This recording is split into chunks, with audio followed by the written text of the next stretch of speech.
Matteo Vitale slammed his tattooed hand against the dining table, and every glass in the room jumped. "Nobody leaves until I know who put my son in that hallway." His voice was quiet, that made it worse. Rain tapped against the tall windows of the Vitale estate, soft and steady, while 12 men in dark suits sat frozen beneath the chandelier. The room smelled of roasted meat, expensive tobacco, and the sharp copper trace Matteo had carried in from the back stairs. Claire Bennett was still there, kneeling on the cold marble with Adrian pressed against her chest. Her white blouse was streaked with blood from the boy's injured side, and a thin cut crossed her forearm where the window had shattered. She barely seemed to notice it. "Stay with me," she whispered. "Keep your eyes open. Adrian, look at me." Not the blood. The 11-year-old tried to nod, but his teeth were chattering. Matteo crossed the room in 3 hard steps.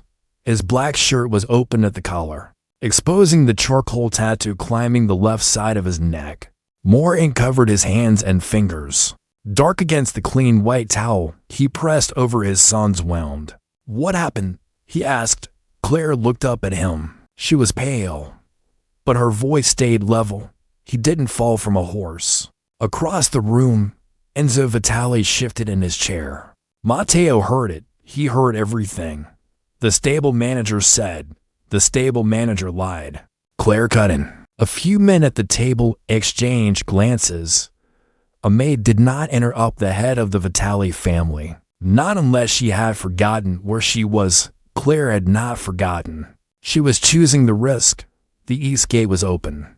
She continued. Someone changed the patrol route. Adrian was sent outside alone. And when the glass broke, everyone ran toward the basement. Matteo's eyes moved over the room. Everyone. Claire's injured hand tightened around Adrian's shoulder. "Everyone except me." Valentina Rizzo rose slowly from her seat. Smoothing the front of her black dress, she looked untouched by the chaos. Every dark hair pinned into place. "Matteo.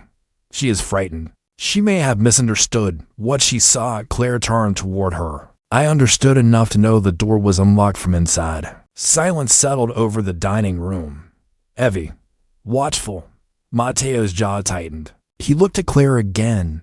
Really looked at her. Not the woman who arranged flowers, managed laundry schedules, and disappeared through side doors when important people arrived. He saw the blood on her sleeve, the bruise forming beneath her wrist, the way she had placed her own body between his son and an open window, without waiting for permission.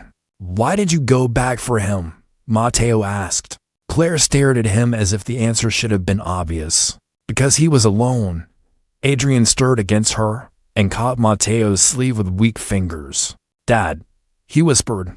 Matteo leaned closer. "I'm here." The boy swallowed. "Claire warned them this morning." Matteo went still. Claire's face changed for the first time. Not fear, regret. Matteo slowly turned toward the table. "Warned them about what?" No one answered. Then Claire spoke behind him.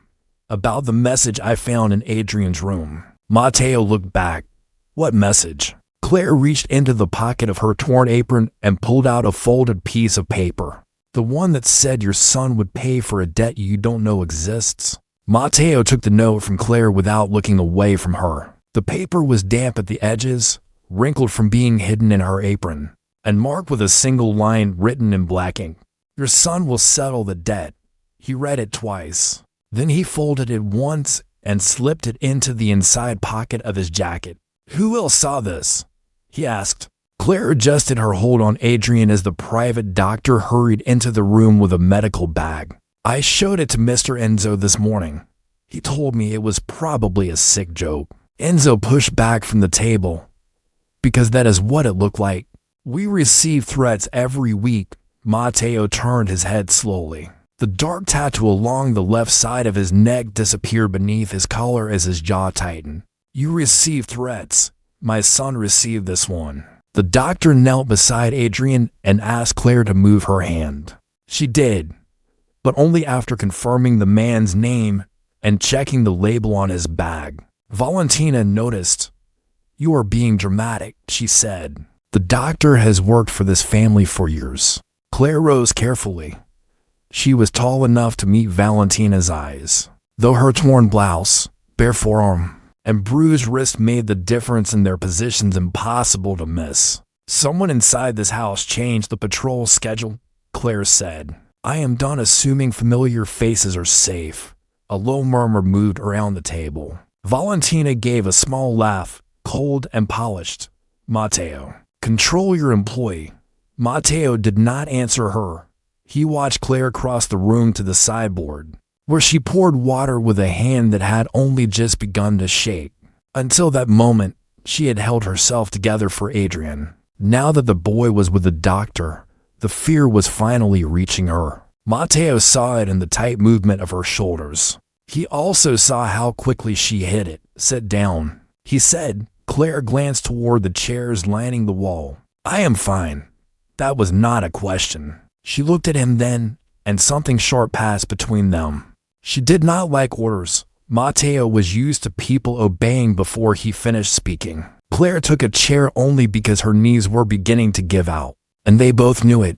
The doctor examined Adrian and announced that the injury was serious but stable. The boy needed rest, observation, and medication. Matteo released a breath so slowly no one else noticed. Claire noticed. Valentina crossed the room and placed a hand on Matteo's tattooed wrist. We should postpone dinner. Her voice softened for him, but not for anyone else. My father is already on his way. We can explain this privately. Matteo looked down at her hand until she removed it. Dinner continues. Claire frowned. Your son was just attacked. And if I cancel, everyone who arranged it learns that I am afraid. Are you? The room went silent again. Matteo faced her fully. Claire's beauty did not come from perfect hair or expensive clothes. It came from the way she stood there exhausted, injured, and unwilling to let power make her stupid. Yes, he said. The answer surprised everyone, including Claire. That is why dinner continues. 2 hours later, the long table had been reset. Fresh candles burned beneath the chandelier. The Rizzo family arrived in black coats that smelled of rain and expensive tobacco. Adrian remained upstairs with the doctor. Claire had been ordered to rest, but she entered carrying his medicine. Valentina stepped into her path. Staff uses the service door. Claire stopped. Her eyes moved from Valentina to Matteo. One of these bottles has already been opened. Matteo rose from his chair. Every conversation died. Claire placed the bottle in his tattooed hand. The seal was broken. The pills inside were the wrong color. Matteo looked around the table. Lock the doors, he said. This dinner is not over. The doors clicked shut one by one, and the sound seemed louder than the rain against the windows. Matteo stood at the head of the table with the open medicine bottle resting in his tattooed palm. No one reached for a glass. No one touched the food. Even Valentina's father stopped pretending this was still a family dinner. Who brought this into my house? Matteo asked. His voice was low, almost calm. Claire stood near the doorway. One hand pressed lightly against her bandaged forearm. The black dress she had changed into was simple, fitted, and far too elegant for Valentina's comfort, though Claire seemed unaware of the effect. Her dark hair was still damp at the ends from washing Adrian's blood from it. The pharmacy delivered it yesterday, Enzo said. There is a signature in the kitchen log. Matteo looked at Claire. Whose? Mine, she said. The room shifted. Valentina leaned back in her chair with a small, satisfied expression. Matteo noticed that too. You signed for the medicine, he asked. Yes. The box was sealed when it arrived. And then, I carried it upstairs. I left it in the locked cabinet outside Adrian's room. Who had access? Claire hesitated. Household staff. Security, family. Enzo spread his hands. That includes her. Matteo did not take his eyes off Claire. Leave us, he told the others. Valentina stood. Matteo, this concerns my family now. No, it concerns mine. Something in his tone made her father rise without argument. Chairs moved across the hardwood. Coats were collected. Claire watched every face as the room emptied, especially Enzo's. He avoided looking at her. Valentina stopped beside Claire on her way out.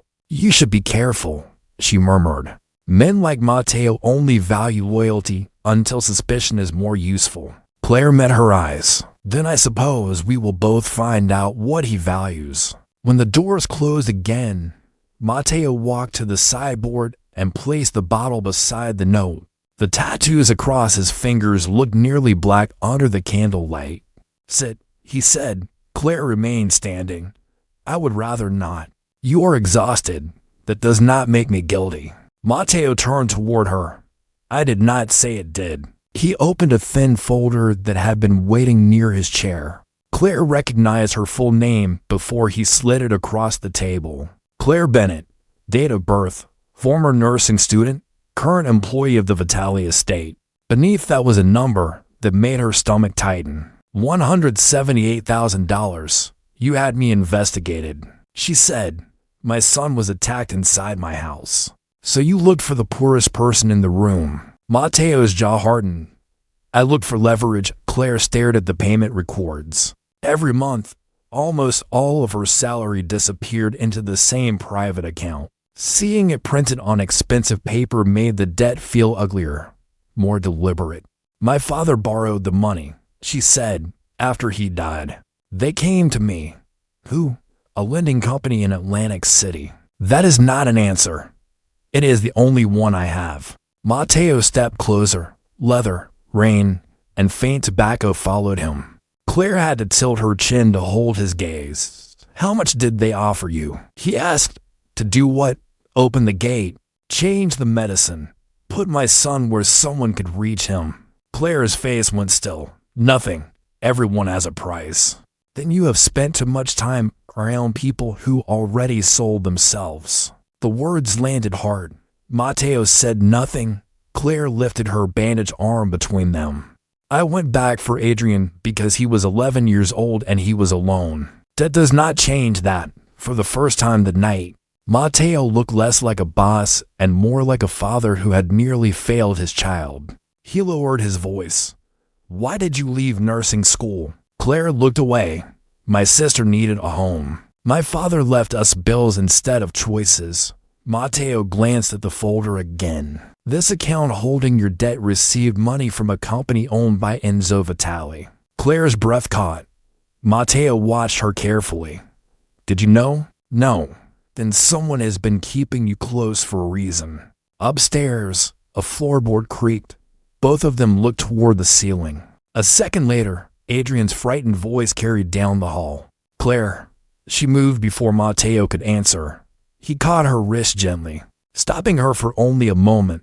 His thumb rested below the bruise. Careful not to press it from now on, he said. You do not go anywhere in this house alone. Claire looked at his hand, then at the dark tattoo climbing his neck. Is that protection or suspicion? Matteo released her. I have not decided yet. Adrian was sitting upright when they reached his room, pale beneath the warm bedside lamp, one hand gripping the blanket and the other pointing toward the open closet. Someone was in there, he said. Claire crossed the room first. Matteo followed close behind, his tattooed hand resting near the open collar of his black shirt.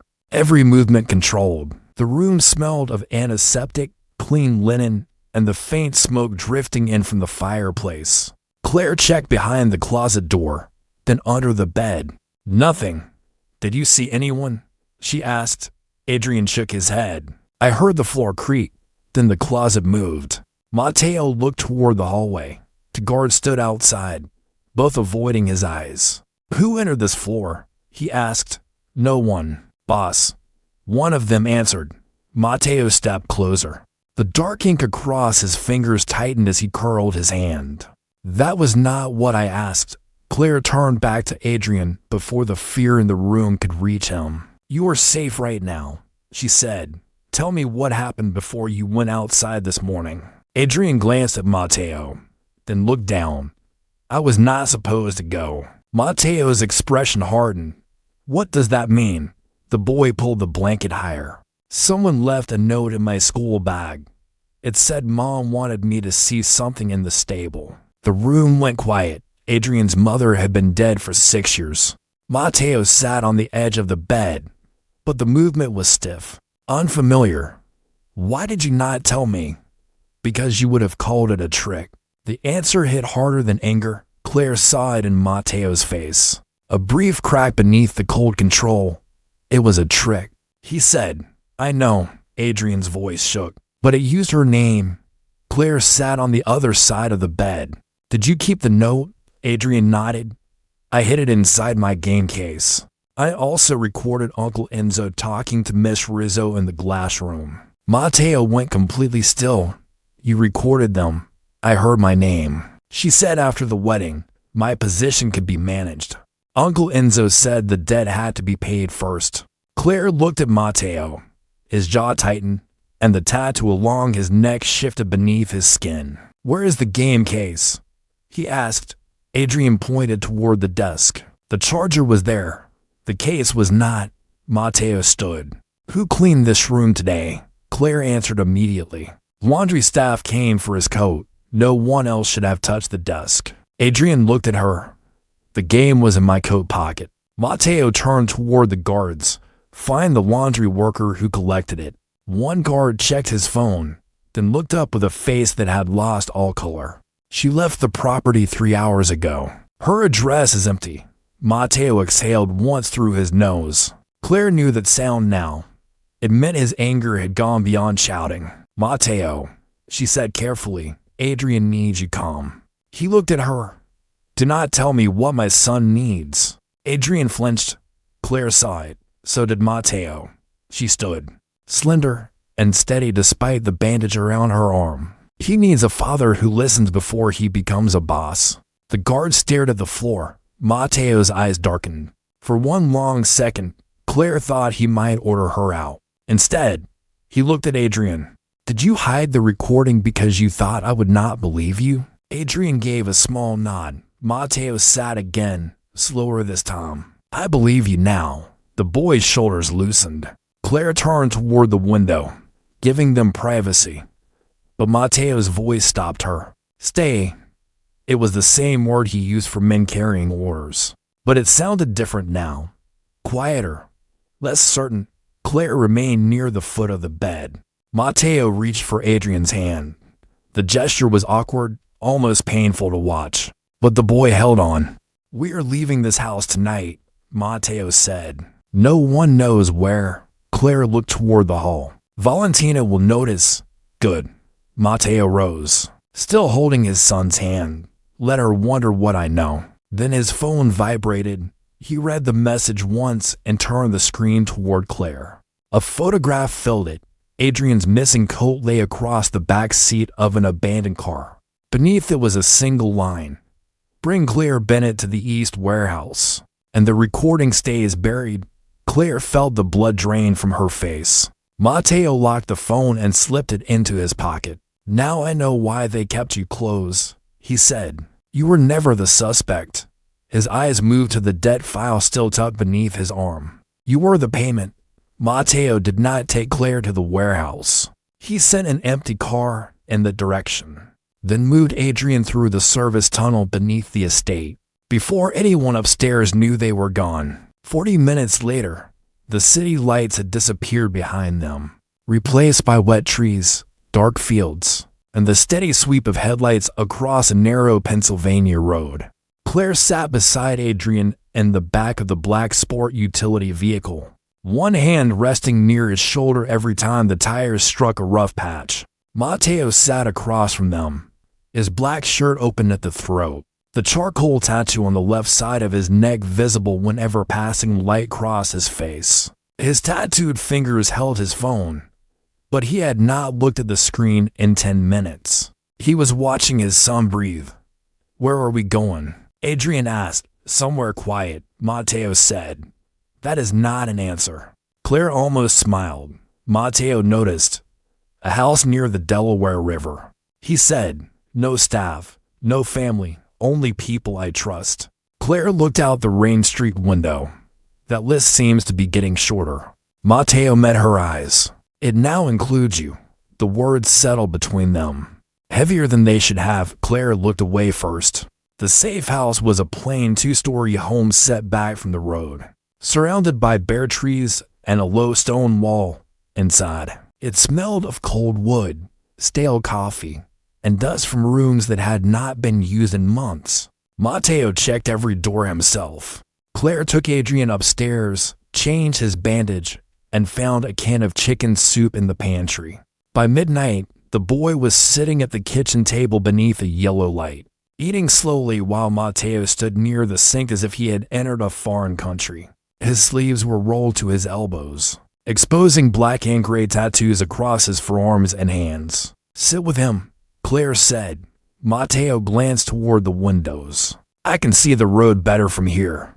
He does not need another guard." Adrian kept his eyes on the soup. Matteo pulled out the chair beside him. The silence was awkward at first. Then Adrian pushed a small travel chessboard across the table. "You still owe me a game." Matteo studied him. "You cheated last time. You lost last time." Claire turned toward the stove before either of them saw her smile. 20 minutes later, Adrian won. Matteo claimed the medication had affected his judgment. Adrian called him a bad liar. For the first time since the attack, the boy laughed. The sound changed Matteo's face. Only for a second. But Claire saw it. Later, she found him alone near the bathroom mirror, pressing a clean cloth against a shallow cut below the tattoo on his neck. "You missed a piece of glass," she said. "I am fine. That appears to be the family motto." Claire took the cloth from him and cleaned the cut carefully. Matteo stood still, though every muscle in his shoulders remained tense. They were close enough for her to smell soap, rain, and the faint trace of gun oil on his shirt. His dark eyes stayed on her face. "You should be afraid of me," he said. Claire secured the bandage. "I am afraid of what happens when you stop thinking." His mouth almost moved into a smile. Almost. A floorboard creaked upstairs, and they stepped apart at the same time. Claire found Adrian asleep with one hand hanging over the edge of the bed. She sat beside him to check his pulse and must have closed her eyes for only a moment. When she woke, Matteo's coat covered her shoulders. Dawn had turned the windows gray. Matteo stood downstairs with a cup of black coffee. Staring through the front curtain, Claire joined him and followed his gaze. A dark sedan sat across the road, engine running, windows black. "How many people knew about this house?" she asked. Matteo's tattooed hand tightened around the cup. 4. The sedan's headlights came on. Matteo stepped in front of Claire without hesitation. "Take Adrian through the back door," he said. Claire did not move. "Who is the fourth person?" Matteo watched the car begin to roll toward the house. "The man who raised me." The sedan stopped 30 feet from the porch, but no one got out. Matteo stood between Claire and the front window. One tattooed hand braced against the wall while the other held his phone. "Upstairs," he said. Now, Claire heard the command in his voice, but she also heard something beneath it, fear, not for himself. "Adrian cannot run fast," she said. "Then carry him." "And leave you here alone." Matteo looked over his shoulder. The charcoal tattoo along his neck shifted as his jaw tightened. "Claire." The back door opened before she could answer. A man in a gray medical jacket stepped inside carrying a black bag. He raised both hands. "Mr. Vitale sent me. The boy needs to be moved before the road closes." Claire stared at the bag. The zipper was new. The plastic hospital tag had no patient name. More important, the man smelled of wet wool and aftershave, but not antiseptic. "Who called you?" she asked. "Dr. Salerno." "What medication is Adrian taking?" The man hesitated. Only half a second. It was enough. Claire reached for the fire alarm beside the kitchen door and pulled it. A piercing bell tore through the house. Adrian shouted upstairs. The stranger lunged toward the hallway, but Claire shoved the kitchen chair into his path and slammed the door between them. "Adrian," she yelled. "Backstairs. Go now." Matteo moved toward the man, but Claire caught his sleeve. "Your son first. You come with us. He cannot make it down alone." Another hard impact struck the kitchen door. The frame shook. Claire grabbed the heavy fire extinguisher from beneath the counter and wedged it against the handle. "I can hold this for 10 seconds, Matteo's dark eyes locked on hers. That is not enough. It has to be. For one breath, he did not move. Then Adrian called his name from upstairs. Frightened and small, Matteo turned. Claire saw the choice tear through him. Boss or father? Control or trust? Back door, she said. I will follow. Matteo ran upstairs. Claire stayed in the hall as the kitchen door pushed inward another inch. Her wrists burned where the earlier bruise had darkened, but she kept both hands on the extinguisher. The alarm screamed. Smoke from the old fireplace drifted through the rooms. Bitter and dry. You do not have to do this, the man called from the other side. They only want the boy. Claire leaned her weight against the door. That is exactly why I do.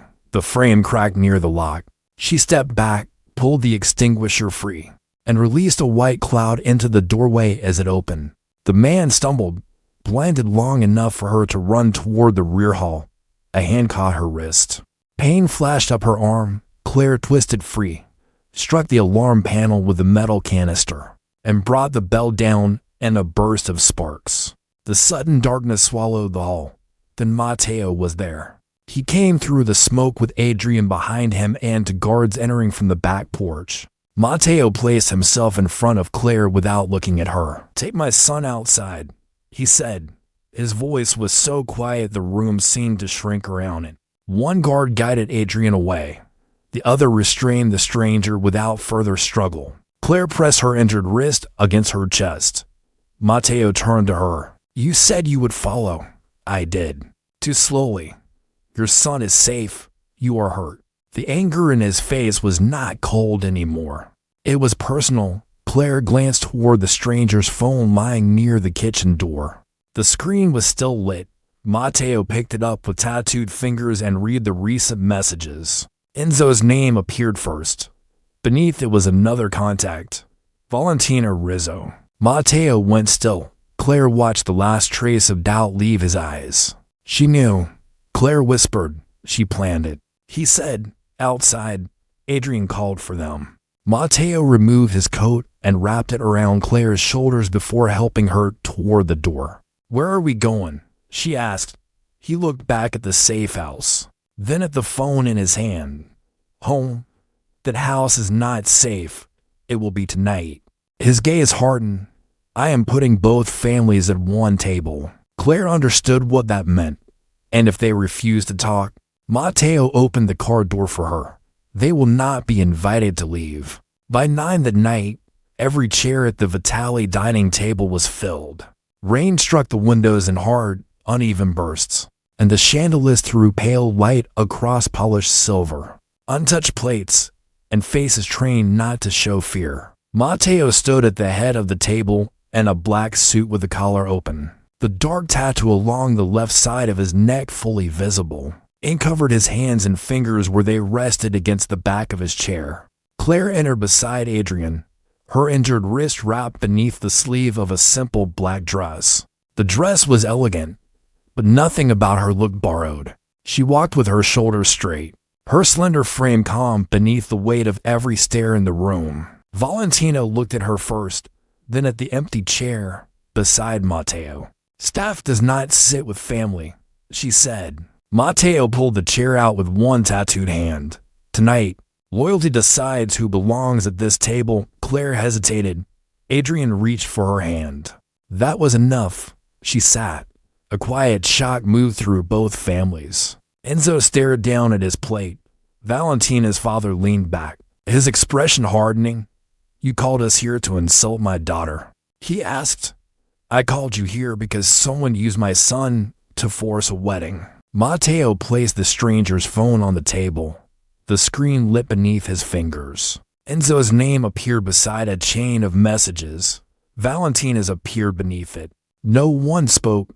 Valentina gave a soft laugh, a stolen phone and a frightened maid. That is your proof. Claire watched her carefully. Valentina looked polished, composed, almost bored. Only the hand around her wine glass betrayed her. Her thumb kept rubbing the same spot along the stem.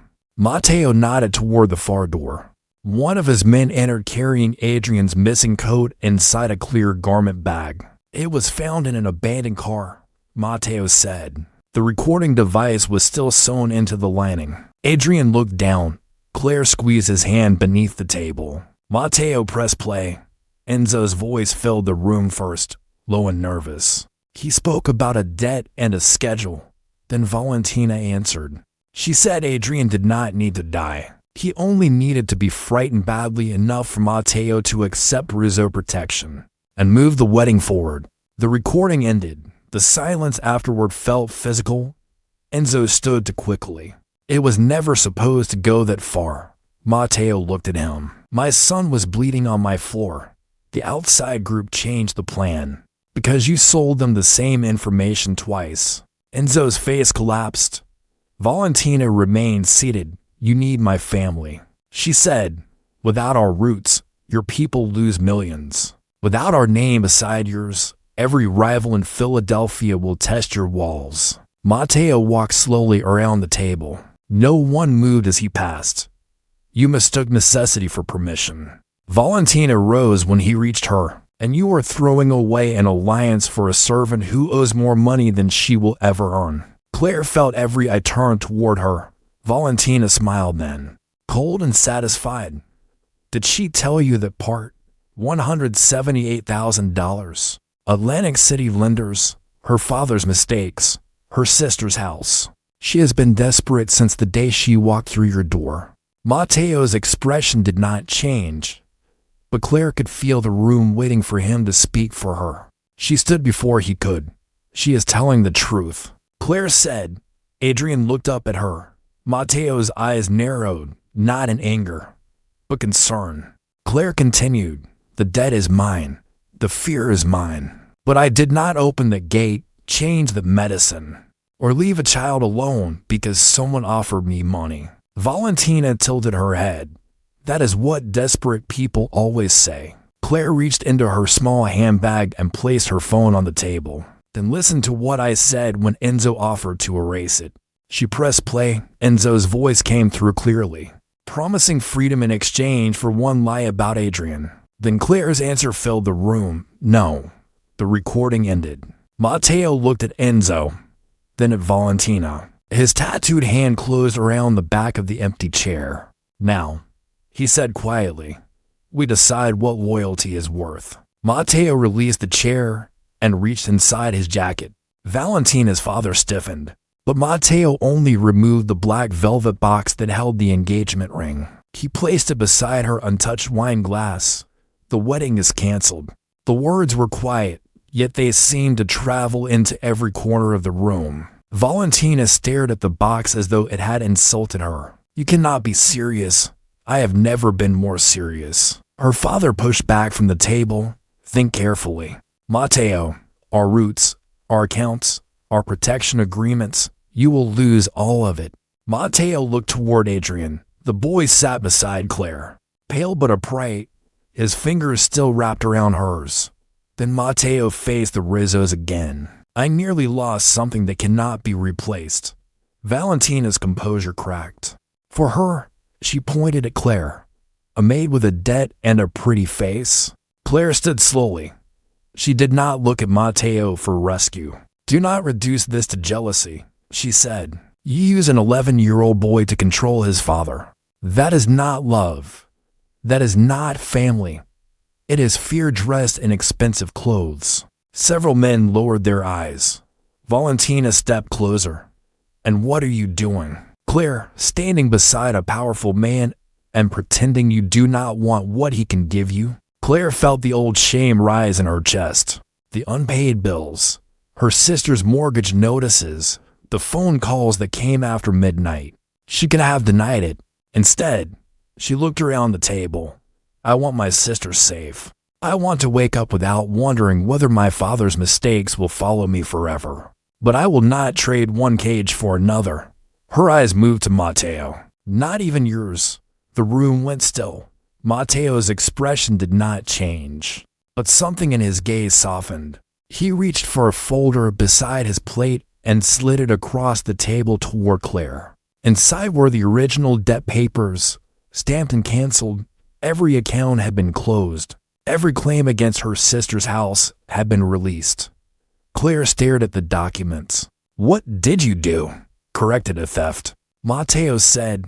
"Enzo used a company tied to this family to keep you trapped. The debt was never legally yours." Claire looked up. "What do you want in return?" His tattooed hand rested flat on the table. "Nothing. Nobody gives away that much money for nothing." "Then consider this the first honest transaction you have seen in this house." Claire searched his face for the condition he was not saying. There was none. For the first time, Matteo was using his power without tying a chain to it. Enzo began to speak, but Matteo raised one finger. "You no longer control family accounts, staff, or security. The council will decide the rest." Enzo sank back into his chair. "Valentina's father collected his coat. This decision will cost you millions." Matteo closed the ring box and pushed it toward Valentina. "Then send me the invoice." Valentina's eyes burned with humiliation. "You are choosing a servant over your own future." Matteo moved around the table until he stood beside Claire. He did not touch her. He simply placed himself between her and the Rizzo family.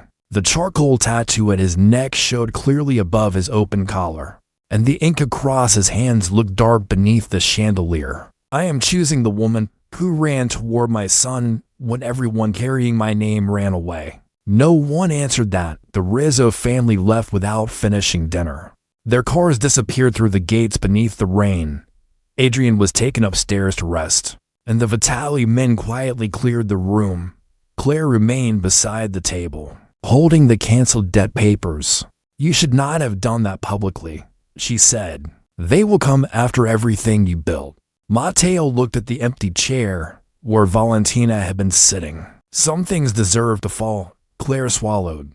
"Adrian will never be safe here. I will change that. You cannot guard every window." "No." His voice lowered. "But I can change the kind of man he is expected to become." Claire picked up her handbag. "I am leaving tomorrow." Matteo's face went still. "Why?" "Because if I stay now, everyone will believe I traded loyalty for a place beside you." She turned toward the door. Matteo did not order her to stop. That frightened her more than if he had. Behind her, his voice came quietly through the empty dining room. "And what do you believe?" Claire paused with her hand on the door. "I have not decided yet." Claire packed before sunrise. The estate was quiet in the way large houses became quiet after damage. Not peaceful, only tired. Her suitcase stood beside the front door beneath the same chandelier that had watched the families turn against each other the night before. Rainwater still marked the marble near the stairs. Adrian sat halfway down them in pajamas, holding the chess piece Matteo had let him keep. "You said you were leaving tomorrow," he said. Claire looked at the pale light beyond the windows. "It is tomorrow. That sounds like something my father would say." Matteo appeared behind him in a black shirt with the collar open. The tattoo along the left side of his neck disappeared beneath the fabric, while the ink across his hands remained visible as he rested one palm on the railing. He looked as though he had not slept. "Adrian," he said, "give us a minute." The boy studied them both. "Do not ruin this." Then he walked upstairs. Claire almost laughed, but the sound never reached her mouth. Matteo came down slowly. "I changed the Security Council," he said. "Enzo no longer controls family money. The staff can report concerns without going through family members. Adrian will attend school under his own name, not as an heir being trained for a position he never chose." Claire stared at him. "You did all that overnight?" "No. I should have done it years ago." That answer stopped her. Power had always surrounded Matteo like armor. Now, standing in the gray morning with no guards in the room, he looked less protected by it. "The Rizzos will retaliate financially," he continued. "We will lose roots, contracts, and allies." You say that like you are reading the weather. I am saying it because you should know what staying near me costs. Claire tightened her hand around the suitcase handle. "That is exactly why I have to go." Matteo nodded once, but the movement looked painful. "I know." She had expected an order, a threat, at least an argument. Instead, He reached into his pocket and placed the keys on the table beside her. One was the small brass key to the staff entrance. The other was new, heavier, cut for the front door. "The first one belongs to the job you had," he said. "The second belongs to no position."